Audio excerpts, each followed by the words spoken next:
आपको पता है, सेना रोक करके पहुंचे नंगे पांव।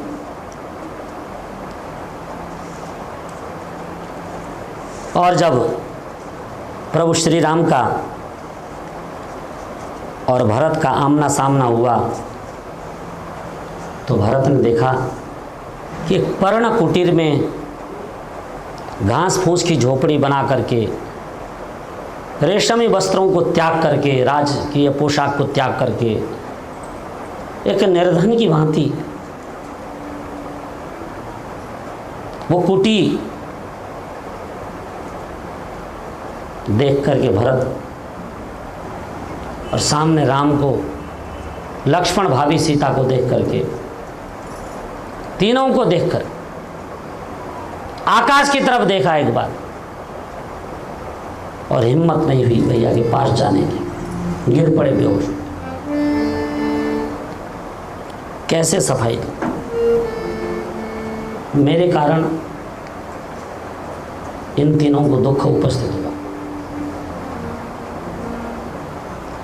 राम बहुत समझदार थे। राम ने देखा कि भरत मेरे पास तक आ नहीं पा रहा, स्वयं राम जी उसको उठाया, उसको पानी पिलाया, जल के छींटे दिए, होश में लाया पहले भरत को, फिर गले लगाया।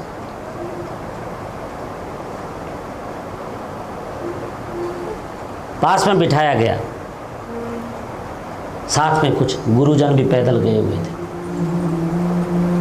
माताएं भी गई हुई थी।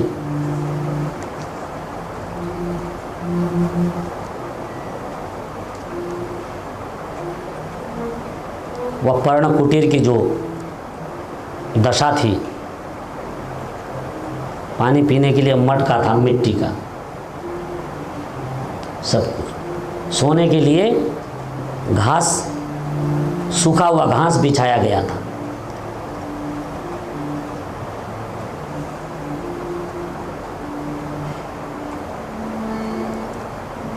श्री राम ने भरत को अपनी गोदी में बिठा लिया, जैसे छोटे बच्चे को बिठाते हैं, और फिर अपने रुमाल से उसके आंसू पोंछने लगे। भरत क्या,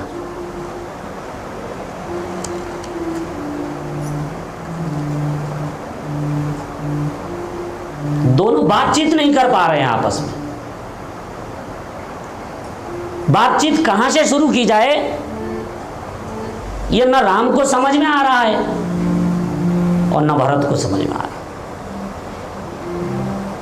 सब देख रहे हैं।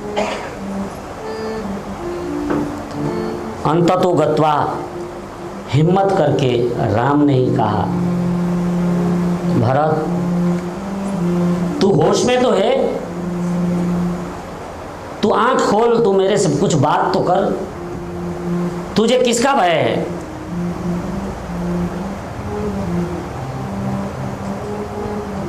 मैं तेरा बड़ा भैया हूं,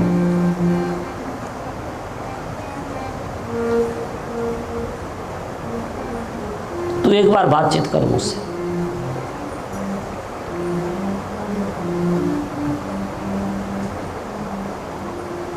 बहुत पूछने पर लंबा श्वास लेकर के भरत ने कहा, भैया, इतना ही शब्द निकाला अपने मुंह से।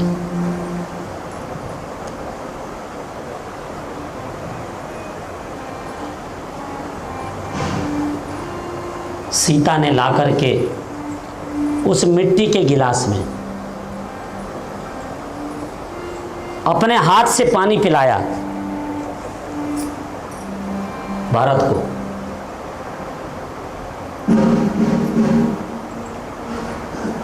अब जब थोड़ी शांत स्थिति हुई, शांत स्थिति में दोनों का आपसी बातचीत प्रारंभ हुआ। प्रभु ने कहा कि तुम अयोध्या को ठीक ठाक चला रहे हो, तुमने अयोध्या को कैसे चलाना है इसका कोई नियम बनाया है, कोई संविधान बनाया है?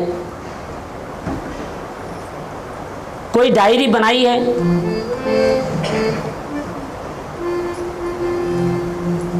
राजनीतिक उपदेश किया कि, और वो उपदेश बहुत लंबा है, अभी सुनाऊंगा नहीं मैं, क्योंकि मुझे कुछ आगे बढ़ना है आज।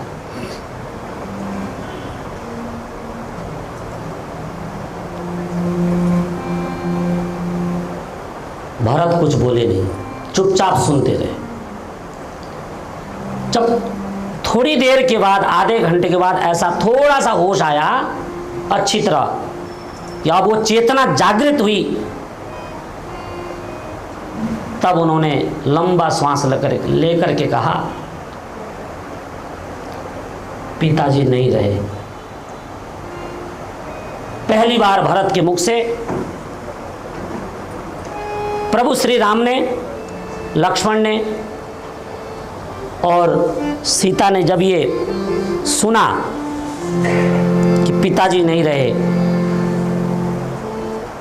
तो वहां पर वह महान दुख फिर उपस्थित हुआ और सभी